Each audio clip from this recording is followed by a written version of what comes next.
విషయం చెప్తా గుర్తుపెట్టుకోండి. చంద్రబాబు నాయుడు గారు ఈడ పవన్ కళ్యాణ్ లోకేష్ ఇద్దరు కూర్చొని ఉంటే 3 వస్తువులు ఇచ్చినాడంట పంచుకోమని చెప్పి. ఒక దుప్పటి ఇచ్చినాడంట, ఒక చెట్టు ఇచ్చినాడంట, మూడోది ఒక ఆవుని ఇచ్చినాడంట. మీరిద్దరు పంచుకోండి రా ఆస్తులు అని చెప్పినాడంట. చెప్తేనే లోకేష్ ఏమన్నాడంట, అన్నా 2 నిమిషాలు అయిపోయినాక నీ ఇష్టం 2 నిమిషాలు.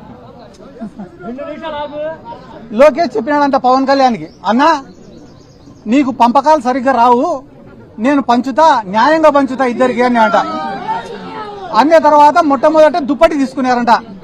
దుప్పటి తీసుకుంటే నారా లోకేష్ ఏం చెప్పాడంట, అన్నా న్యాయంగా పంచుకుందామన్నా ఈ దుప్పటి, దీన్ని పొద్దునంతా నువ్వు వాడుకో, రాత్రి అయితే నేను వాడుకుంటా అని అంట.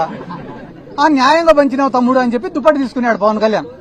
తీసుకున్న తర్వాత పొద్దున ఎండకు దాన్ని కప్పుకోలేకున్నాడంట, వేడి అయిపోతేనే సాయంత్రం అయితేనే లోకేష్కి ఇచ్చినాడు. పాపం లోకేష్ తెలివైనాడు కదా, చలికి బాగా కప్పుకొని పండుకున్నాడు. అంటే దుప్పటి లోకేష్కి ఉపయోగపడింది, చంద్రబాబుకు ఉపయోగపడలే.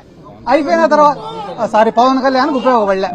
అయిపోయిన తర్వాత ఇద్దరు చెట్టుకాడికి పోయినారు. చెట్టుకాడికి పోతే మళ్ళా లోకేష్ వచ్చి, అన్న ఇది కూడా న్యాయంగా పంచుతానా, నేను అధర్మం పాటించాను అని చెప్పి చెట్టు పై భాగం అంతా నేను తీసుకుంటా, కింది భాగం అంతా నువ్వు తీసుకోండి నాన్న అంట. అంటే చెట్టుకు నీళ్లు పోసేదంతా పవన్ కళ్యాణ్, వచ్చిన పండ్లు తినేదంతా లోకేష్. అయిపోయిన తర్వాత మళ్ళా మూడోది ఆవు కాడికి పోయినారట. పోయి, అన్న ఇది కూడా నేను న్యాయంగా పంచుతానా, ఆవుకు ముందు భాగం అంతా నువ్వు తీసుకో, వెనక భాగం అంతా నేను తీసుకుంటా అని అంట.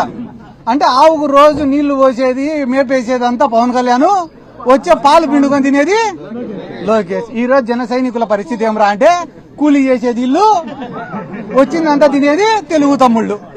కాబట్టి తెలుగుదేశం వాళ్ళకే జనసేన వాళ్ళకే గతి లేనప్పుడు అక్క మన పైన దాడి పైన వీళ్ళు స్పందిస్తారు అనుకోవడం మన మూర్ఖత్వం.